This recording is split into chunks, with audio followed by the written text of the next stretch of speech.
Hello friends, आपका फिर से स्वागत है आपके अपने एजुकेशनल चैनल में। आज हम जैसा कि आप अपनी स्क्रीन पे देख पा रहे हैं, बीइंग अलर्ट की बात कर रहे हैं, यानी कि सावधान रहना या सावधानी बरतना। So what are the benefits of being alert, यानी कि सावधान रहने के क्या फायदे हैं, इनको हम डिस्कस करते हैं। Being alert can help you in the following veg: gathering and remembering information.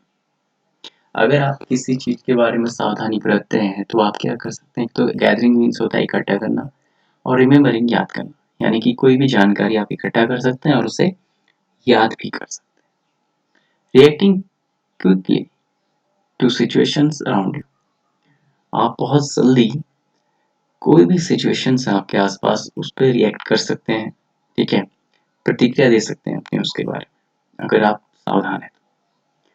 और आज के समय में सावधानी का सबसे बड़ा एग्जाम्पल जो है कोरोना डिजीज के लिए जो आपकी अलर्टनेस है वो अगर अच्छी है तो आप उससे बचे रहेंगे, ठीक है। तो ये एक फायदा होता है बीइंग अलर्ट होने का। Avoiding possible accidents and injuries, और आप अलर्ट्स हैं तो यहाँ पे बीइंग अलर्ट से मतलब क्या, एक्सीडेंट और इंजरीज से बच सकते हैं। मेनली अगर रोड केसेस में देखें, अगर आप पैदल वॉक कर रहे हैं तो कोई गाड़ी आ रही है या गाड़ियाँ चला रहे हैं तो कोई आपके सामने तो नहीं है, रेड लाइट पे रुकना है, तो इस तरह से अगर आप अपने आप को अलर्ट सिचुएशन में रखते हैं तो आप बहुत सारे एक्सीडेंट्स हो सकते हैं। और अगर वैसे भी सीढ़ियों में आप चल रहे हैं, सावधानीपूर्वक चल रहे हैं, तो आपको कोई इंजरी नहीं होगी, आप फिसलने से बच जाएंगे। तो ये होता है बीइंग अलर्ट होने का फायदा। Being of help to other people, और आप क्या है दूसरे व्यक्तियों की मदद भी कर सकते हैं। पहले आप अगर अलर्ट होंगे तो आपको पहले के 3 बेनिफिट मिलेंगे, तभी तो आप दूसरों की मदद कर पाएंगे। तो इस तरह से आज हमने इसको कुछ देखा, बीइंग अलर्ट के बारे में सीखा है, ठीक है। और मॉड्यूल जो है हमारा ये 5वां है, यूनिट 5वीं मॉड्यूल 3 की। मॉड्यूल 4 को होने तक आप लोग को सारे जितने भी इस कोर्स के बेनिफिट्स हैं वो नजर आने लग जाएंगे, जैसे जैसे आप पहले मॉड्यूल से स्टार्ट करेंगे। तो चलिए इसमें कुछ ऑडियोज हैं, उनको भी हम सुन लेते हैं। 5th यूनिट में प्रोनाउंसिएशन रिलेटेड वर्ड होंगे, उनको सुन लेते हैं।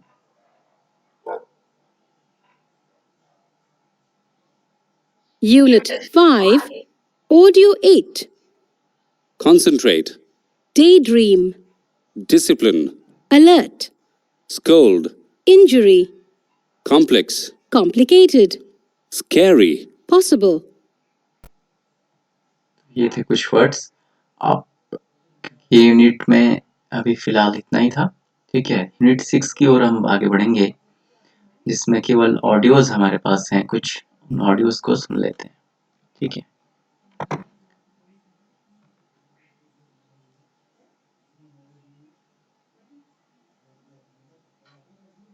Unit 6, Audio 9. I am really upset with the situation in office right now. I don't think I want to continue with this job for much longer. I'm really sorry things are so tough for you. Do you have any other job in mind? No, I don't really. But at the same time, I do feel overworked both at office and at home. After a full day's work, I have to go home and do the entire cooking and cleaning and plan for the next day. I know it can get very tough.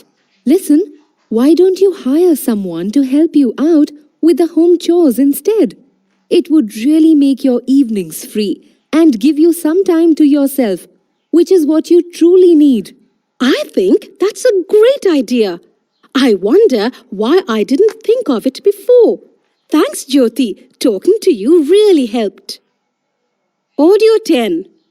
Support, Listening, benefit, landlord, experience, increase, decrease, suggestion, estimate, duplicate. तो friends, इन चीज़ों को आप pronounce कीजिएगा जितने भी इसमें दिए गए हैं। और यूनिट 7 भी आज स्टार्ट करते हैं, फिर हमारे पास 2 यूनिट जो है वो बचे रहेंगे, ठीक है। तो पीपीटी देख लेते हैं, इसमें हम किसके बारे में पढ़ने जा रहे हैं। आस्किंग फॉर गिविंग एडवाइस, ठीक है। Asking for and giving advice यानी कि आप किसी आप चीज के लिए पूछना चाह रहे हैं तो आप कैसे पूछेंगे, ठीक है। और किसी को एडवाइस देना चाह रहे हैं, मान लीजिए आपको कहीं जाना है और कोई पता आप ढूंढ रहे हैं, किसी एड्रेस में जाना है, तो उससे किस तरह से आपने इंग्लिश में पूछना है। और आप किसी को किसी मुद्दे पे एडवाइस देना चाहते हैं, अपनी सलाह देना चाहते हैं, तो वो कैसे दे पाते हैं, इस यूनिट के माध्यम से आप सीखेंगे, ठीक है। कोई भी क्वेरी हो दोस्तों आप लोगों की तो कमेंट बॉक्स में जरूर आप बताइएगा। ये English speaking course mainly basic है लेवल का है, जिसमें जिनको थोड़ी भी जानकारी नहीं है, थोड़ा भी स्टार्ट कैसे करें, तो उसके लिए है ये। और जैसे मॉड्यूल 4 खत्म हो जाएंगे उसके बाद मैं आपके लिए एक एडवांस कोर्स लेकर आऊंगा जिससे आपको और ज्यादा बेनिफिट देगा। तो वाइल आस्किंग फॉर एडवाइस, ठीक है। अब आप किसी से पूछ रहे हैं एडवाइस के लिए तो क्या कहेंगे, be ready to accept what another person might say, ठीक है। अब आप किसी से सलाह मांग रहे हैं तो वो आप ही के मुताबिक बात करे, ऐसा नहीं होना चाहिए। जो आपको पसंद आए बात वो नहीं होनी चाहिए। जब आपने किसी से सलाह मांगी है किसी विषय पे तो उसकी अपनी उस विषय के बारे में जानकारी होंगी, अपने कुछ प्रॉस होंगे, कुछ कॉन्स होंगे, ठीक है। तो वो आपको डील करने होंगे और आपने उन्हें एक्सेप्ट करना होगा, ठीक है। ये नहीं कि अरे तुम गलत कह रहे हो, ऐसा नहीं बोलोगे, ठीक है। Be clear in your mind whether you are seeking advice or approval, ठीक है। आपके अपने माइंड में एकदम जो है अपने आप को क्लियर रखना होगा, ठीक है, कि आप कभी भी एडवाइस के लिए जा रहे हैं या पूछ रहे हैं किसी से तो take advice from people who will not discuss your problems with others and are, ठीक है। और ऐसे व्यक्ति से आप अमूमन सलाह आप किस व्यक्ति से लेते हैं, ठीक है, जो आपकी जो प्रॉब्लम है कभी इतनी पर्सनल होती है कि वो किसी अन्य को ना बताए, इस बात का ध्यान रखें, ठीक है। और दूसरा क्या होना चाहिए, wise and experience.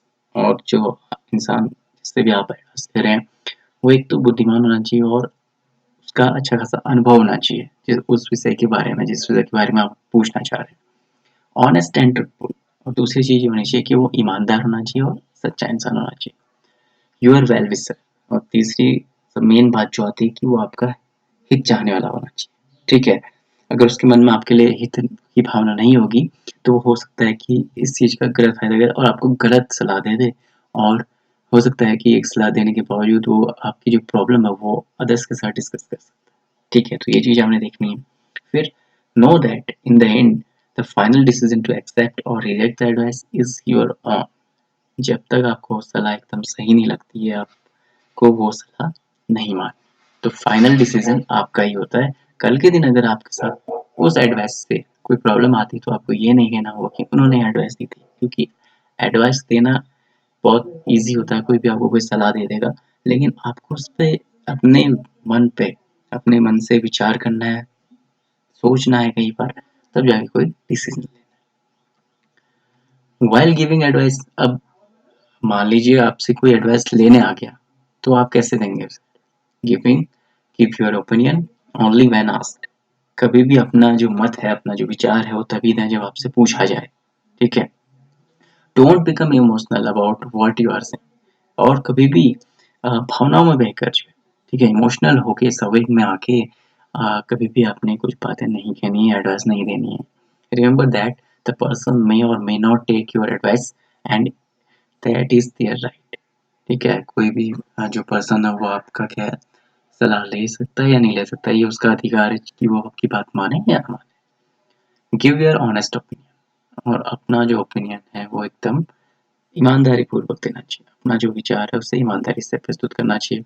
Don't be upset if people do not take your advice.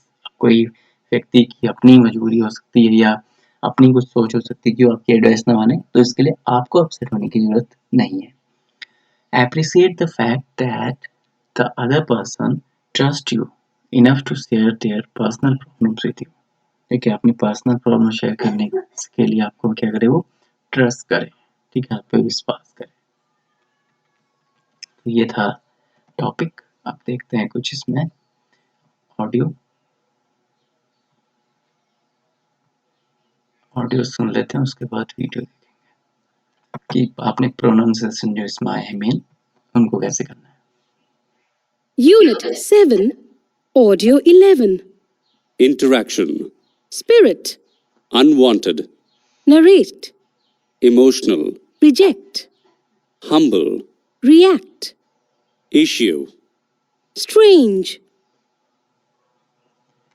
अब वीडियोस देख लेते हैं कि इस मॉड्यूल में आपको कुछ और हेल्प मिले, ठीक है, एडवाइस से रिलेटेड। तो इन वीडियोस को काफी सही से देखिएगा।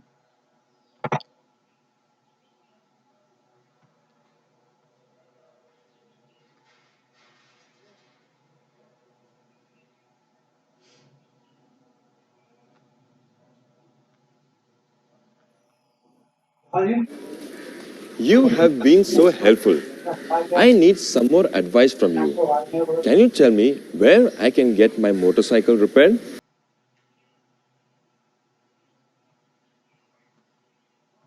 You have been so helpful. I need some more advice from you. Can you tell me where I can get my motorcycle repaired? There is a mechanic just down the road. After you pass the beautician, there is a bakery. Next to the bakery is the mechanic. He is good and does not charge too much money.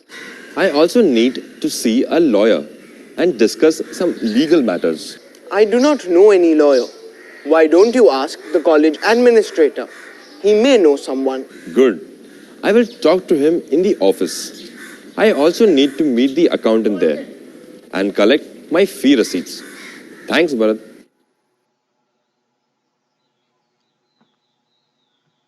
But I am wondering whether I should take up this job. There are so many boys who don't get any job even through recommendation. But Dad, I am not happy about the pay they have offered. That should not be the aim now. Take up the job, learn it well, and get experience. Don't throw away this opportunity. Remember, my son, we get things when we deserve them. So work hard and make yourself deserving. But- no buts. You must take it up. It will only do you good, my son. Yes, Dad. I think you are right. This job is sure to give me the much needed experience. तो friends, यहाँ पे देखा आप लोगों ने कि किस से You have been so helpful. I need आप लोगों ने किस तरह से एडवाइस लेनी है और एडवाइस देनी है, इस बारे में हमने सीखा। तो इस तरह से आज हमारी 7 यूनिट्स पूरी हो चुकी हैं। और यहाँ पे तक अगर आपको कुछ भी इस टॉपिक में कोई कंफ्यूजन है तो ज़रूर पूछिएगा और लाइक कीजिएगा, अपने फ्रेंड्स में ज़रूर शेयर कीजिएगा कि ये कोर्स आप लोगों के लिए ही बना है। तो मिलते हैं आपसे नेक्स्ट वीडियो में।